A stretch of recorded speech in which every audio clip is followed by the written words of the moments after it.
Et bonjour à tous, ravi de vous retrouver pour l'émission du samedi 25 février 2023. Petit update technique pur aujourd'hui puisqu'on reprendra les news demain voire lundi. Et c'était pour faire un point macro en mensuel, si possible, mensuel voire hebdomadaire, à la fois du côté crypto pour voir l'image de fond où nous en sommes, mais également ce qui est en train de se passer au niveau du SP500 et de regarder un peu aussi vers le passé pour essayer de déterminer ce qui pourrait se passer justement dans les prochains mois. Au niveau du crypto total, donc avec la moyenne mobile 50 mois ici en orange, vous voyez que sur les bas du cycle précédent, ça a été une zone qui en général a fait réagir et là on vient tout juste de repasser au-dessus, on l'a juste sous les pieds autour de 930 milliards et on est bloqué donc désormais comme vous le savez autour de 1150 milliards. Quand on regarde ce coup-ci en hebdomadaire pour le crypto total, effectivement on est bloqué à court terme entre la moyenne mobile 200, la moyenne mobile 50, donc ces deux-là, il y a des chances finalement qu'elles ne croisent pas sur le crypto total, tandis qu'on l'a vu du côté du Bitcoin, on a eu un death cross et quand on regarde le BLX qui est l'indicateur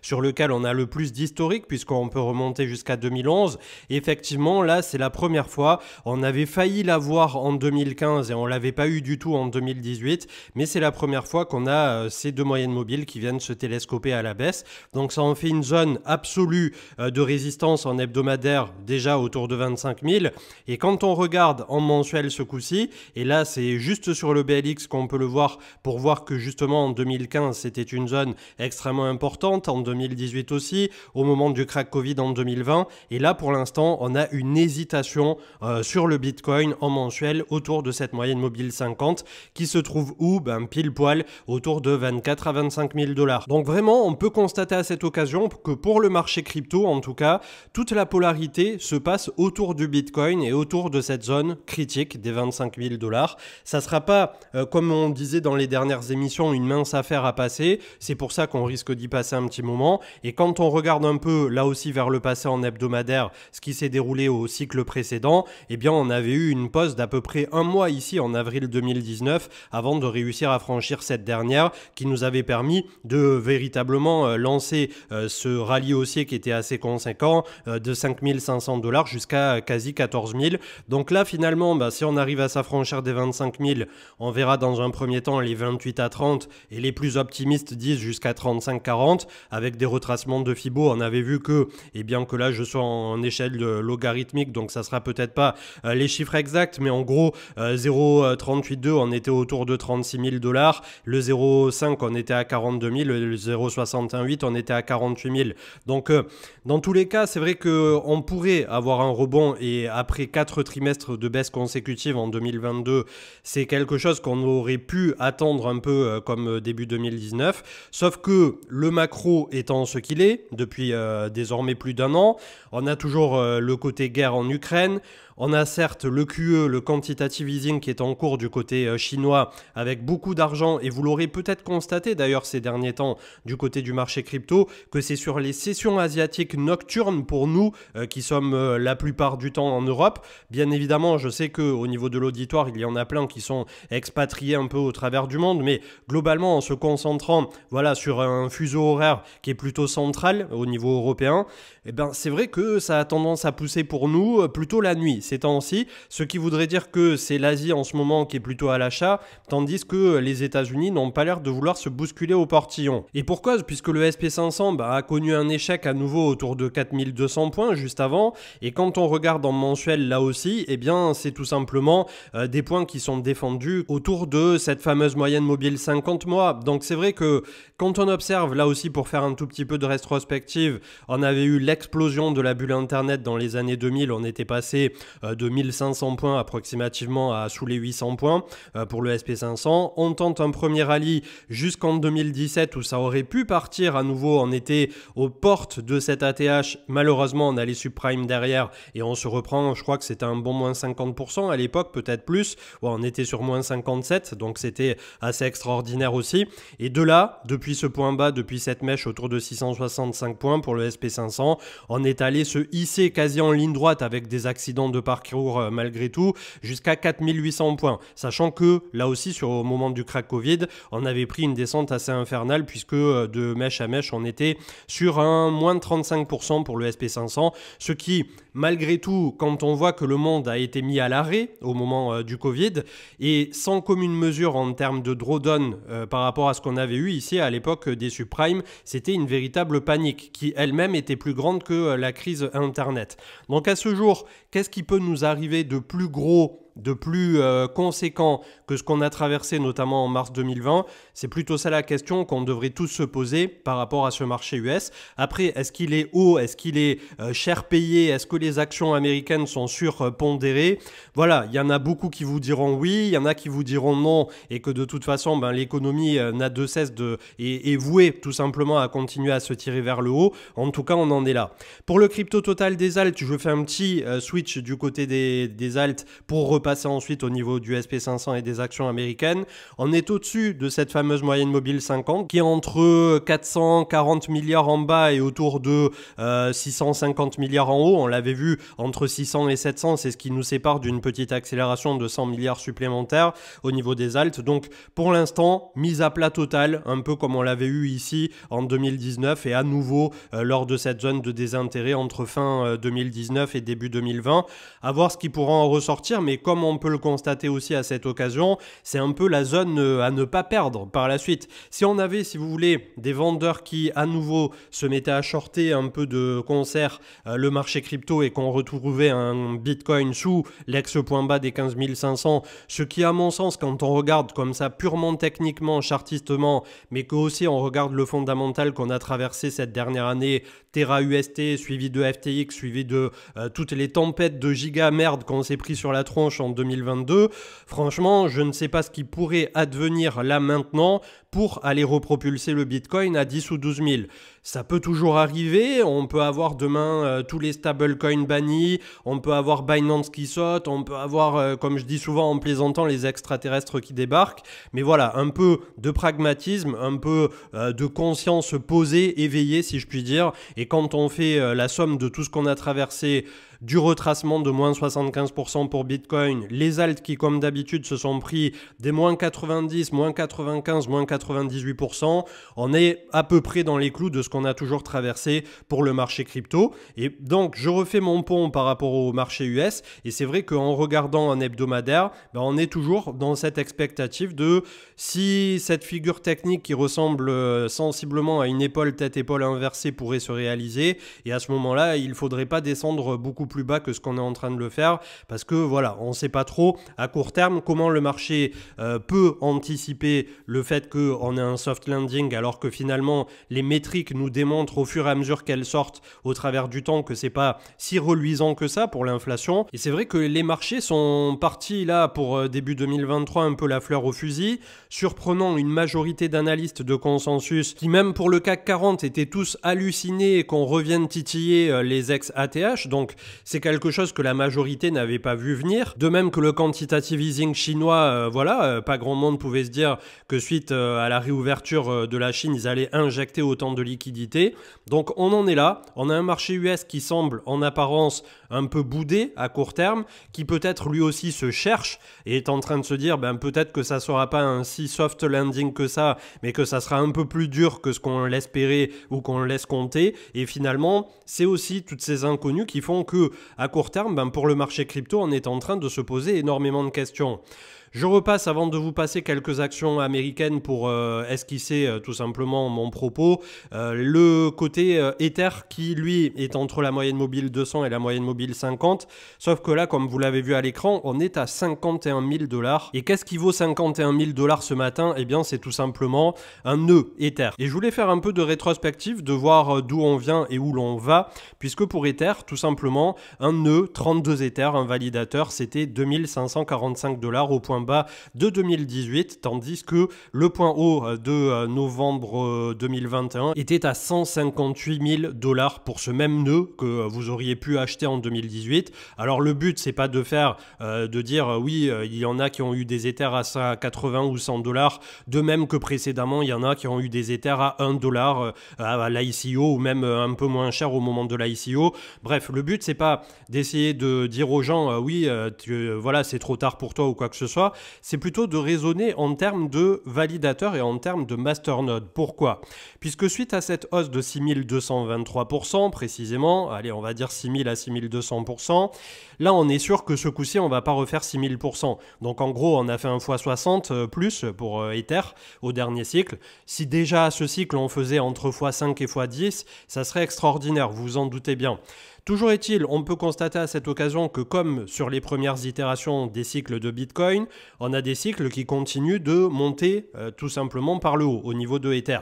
Le point bas de marché sur ce cycle a été de 28 000. Imaginez un peu le delta positif malgré tout entre les deux points bas de marché. Si toutefois c'était le point bas définitif et si jamais on avait un point bas, on va dire avec un Bitcoin qui revienne autour de 12 000, on aurait un nœud qui sensiblement viendrait chercher cette zone ici de confluence, je pense, autour de 12 000 $ le nœud qui correspond approximativement à hauteur de 400 $ pour un Ether. À ce jour, je pense toujours pas qu'on est tout simplement dans la manche quoi que ce soit qui puisse mettre à ce point à mal l'écosystème crypto pour voir un Bitcoin à 10 000 et un Ether à 400. Mais je fais l'exercice avec vous pour qu'on ne me dise pas après que je suis permabull ou quoi que ce soit, puisque je suis permabull de par le fait de l'observation même que le Bitcoin n'a fait que monter depuis plus de 10 ans, depuis qu'on peut observer son prix, même plus de 10 ans. Après, pour le reste, c'est vrai que c'est la première fois qu'on traverse une période aussi complexe d'un point de vue des marchés pour le marché crypto,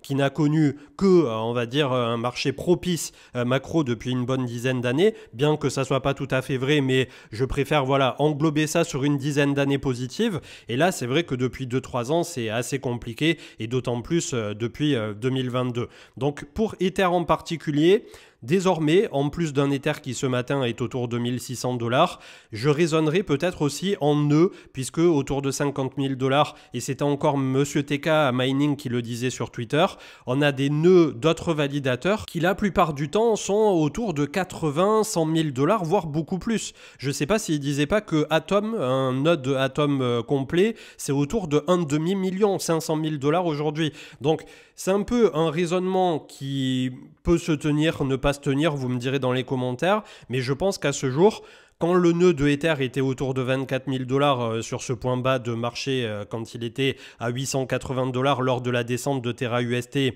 globalement c'était totalement sous-coté. Autour de 50 000, ça commence à devenir intéressant, c'est le consensus de marché, mais après lors du bull run, bien évidemment qu'on pourra viser des targets, je pense, enfin je l'espère en tout cas, bien plus haussières. Et si un jour on a un Bitcoin qui continue de monter, je vois pas pourquoi Ether ne viendrait pas performer, voire surperformer à nouveau le Bitcoin. Donc là, d'un point de vue technique et basique, on est toujours entre la moyenne mobile 200 hebdo et la moyenne mobile 50. On a une jolie contraction qui ressemble exactement à ce qui est en train de se passer pour le crypto total finalement. Donc j'espère vivement qu'on ne reperdra pas la moyenne mobile 200 pour les alts autour de 514 milliards. On a le gold pour sa part qui est sur la moyenne mobile 50. Je passe pas beaucoup de temps sur les métaux précieux puisque je sais que pour une majorité pour l'instant c'est pas le truc qui vous intéresse le plus, mais je pense que pour quiconque a un patrimoine qui est en train de se développer au travers du temps, ça peut faire sens quand même d'aller chercher un peu moins de volatilité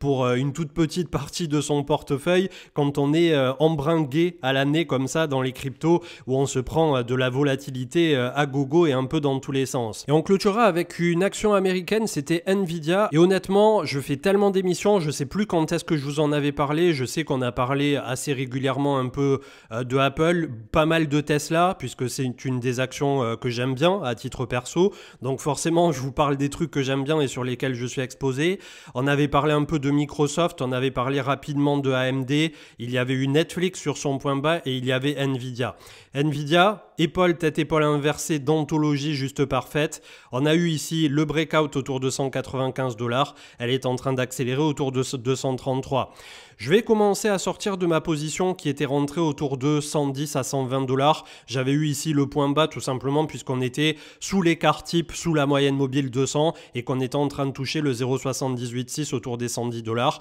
Donc j'ai payé le couteau qui tombe un peu à l'aveugle, exactement comme j'ai fait du côté de Tesla autour de 100-110 $ quand il a fait son point bas et qui tombait un peu comme un couteau et qu'on avait un retracement qui était majeur, puisque je vous fais quand même la mesure, quand on vient du marché crypto et qu'on hallucine pour nos retracements, on était sur moins 70% pour Nvidia. Et est-ce que du jour au lendemain, ça en fait une mauvaise société? Non, c'est juste qu'au niveau des semi-conducteurs, on a eu une année là aussi extrêmement difficile, avec le côté chinois qui peut-être avait un peu cloisonné tout cet approvisionnement. Là, derrière, tout se réouvre, on a de l'argent qui s'injecte et le truc qui repart comme une fusée. Toujours est-il, pour moi ici en termes de gestion du risque, qui ai pris beaucoup de risques pour payer ce couteau qui tombait, qui n'était pas encore planté, c'était un peu un pari sur l'avenir. Pour ma part, je vais commencer à sortir, quand bien même Nvidia continuerait indéfiniment. Petit à petit, ici, je vais commencer à me payer justement entre les 235 à 275, 280 $. Et il y a des personnes, quand j'ai mis la figure technique sur Twitter,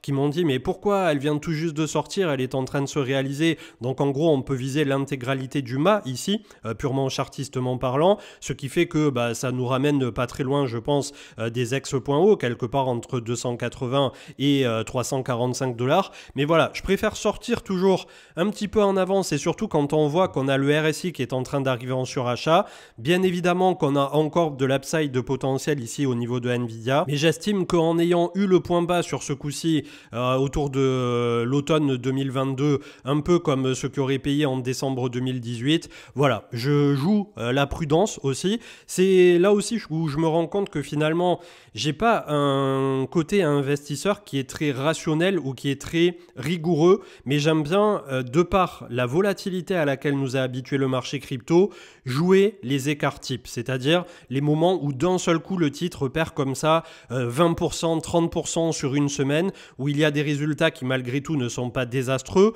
Des fois ça perd un tout petit peu par rapport au consensus, des fois on est légèrement au-dessus, mais globalement c'est un peu ce que j'avais fait aussi du côté de Tesla. C'est juste pour vous donner voilà, un peu de grain à moudre de votre côté, et clairement c'est pas quelque chose qui d'un point de vue de la gestion du risque est extraordinaire, au contraire, mais quand on regarde le RSI hebdo qui est survendu, quand on regarde qu'on a des volumes qui sont en train de rentrer et qu'on a des infographies qui passent avec Tesla qui est en train de tirer pas loin de 10 000 $ de marge par véhicule vendu, pendant que les deux constructeurs chinois sont à moins 10 000 et moins 20 000 par véhicule vendu, et Volkswagen, je crois que c'est le 2 ou 3e derrière, j'ai plus l'infographie sous la main, on est autour de 800 $ de marge par véhicule. Je me dis que Tesla a une autoroute giga interstellaire devant elle, et globalement probablement qu'aujourd'hui le titre est surévalué et que c'est surspéculé aux États-Unis, que les petits porteurs sont tous en train de faire du Elon Musk wawa, et enfin vous avez compris un peu l'effet waouh qu'on avait pu avoir avec Apple, avec l'iPhone et avec Steve Jobs. C'est pas forcément une bonne chose, on est d'accord, mais d'un point de vue de la technique, c'est pour ça que j'ai payé ici autour d'une centaine de dollars et que je commence là aussi à prendre doucement des profits autour de 200 $, quand bien même j'ai un back long terme pour Tesla, et je suis tout à fait d'accord quand Cathie Wood vise sur un horizon de temps, je crois, de 5 à 10 ans, des targets peut-être qui seraient à 4 chiffres pour l'action de Tesla. Donc c'est peut-être un peu dégène dans l'approche un peu, on va dire, gros risque, grosse récompense, mais c'est aussi ce à quoi nous a habitué le marché crypto, et je vous donne aussi ma manière de fonctionner pour le côté action, US en tout cas, puisque finalement du côté du CAC 40 et du PEA, je gère ça bien différemment, avec plutôt un roulement qui va s'effectuer avec parfois un peu de value, c'est-à-dire des actions qui sont revenues à des niveaux où la valorisation n'est pas forcément en adéquation avec la proposition que fait l'entreprise et la santé qu'elle a, légèrement en dessous de celle-ci, ce qui fait qu'on peut avoir un rattrapage à court et moyen terme. J'essaie de ne pas vous perdre, mais bon, c'est assez complexe. Et tout ce qui est action à dividende aussi, pour avoir comme ça un petit rendement au travers du temps. Et en général, il y a l'air d'avoir une sainte trinité qui fait consensus, avec beaucoup de fois, j'ai vu revenir sur différents forums du AXA, du Total Energy, avant c'était Total tout court, et du Air Liquide. Air Liquide qui n'a jamais déçu d'un point de vue français, et qui depuis 20-25 ans, si je dis pas de bêtises, distribue ses dividendes et en quasi constante augmentation. Donc on se quitte avec tout ça, j'espère que ça aura pas été trop long pour vous aujourd'hui, notamment pour ceux qui n'en ont rien à faire de l'analyse technique, mais comme vous l'aurez compris, et s'il n'y avait une seule chose à retenir aujourd'hui, c'est tout simplement les 25 000 pour Bitcoin. Une fois qu'on franchit ces 25 000, clairement ça peut accélérer très vite et très fort, un peu comme le disait Marc la dernière fois, les retardataires n'auront plus le temps après 25 000, ça sera, on empilera les milliers de dollars probablement au niveau de BTC et du côté des alts. Après globalement, comme vous le savez, il n'y a jamais de FOMO à avoir sur les marchés, que des opportunités. Et c'est aussi peut-être là-dessus que je veux clôturer l'émission, du fait que si vous êtes suffisamment patient, si vous vous faites confiance, si vous avez la psychologie et la résilience sur le marché, et tout simplement ça viendra avec le temps, c'est pas du jour au lendemain, dès les premiers 100 € que vous mettez sur le marché crypto, que vous allez vous connaître, que vous allez connaître votre psychologie, votre rapport à l'argent, le type d'investisseur que vous êtes. Est-ce que vous voulez du risque ou pas du tout de risque avec un tout petit rendement de 1 ou 2% par an? Ça viendra pas chercher l'inflation, mais vous, dans votre tête, ça vous sécurisera. Voilà, il y a beaucoup de choses à déterminer en amont pour savoir quel type d'investisseur vous êtes. Et ça, malheureusement, on le découvre qu'une fois qu'on y est confronté. Donc voilà, je pense que j'ai assez parlé pour aujourd'hui. Je vous souhaite un très bon week-end. On se retrouve demain ou lundi et je vous ferai une petite présentation. Ça fait très longtemps qu'on l'a pas fait, d'une plateforme avec laquelle je vais être en partenariat. Donc ça faisait très longtemps qu'on n'avait pas poussé une plateforme. J'espère que ça vous plaira. Il y aura là aussi des petits trucs à gagner et à gratter. Donc restez à l'écoute du côté de Twitter et de YouTube. Et je vous dis à lundi au maximum. Ciao, ciao.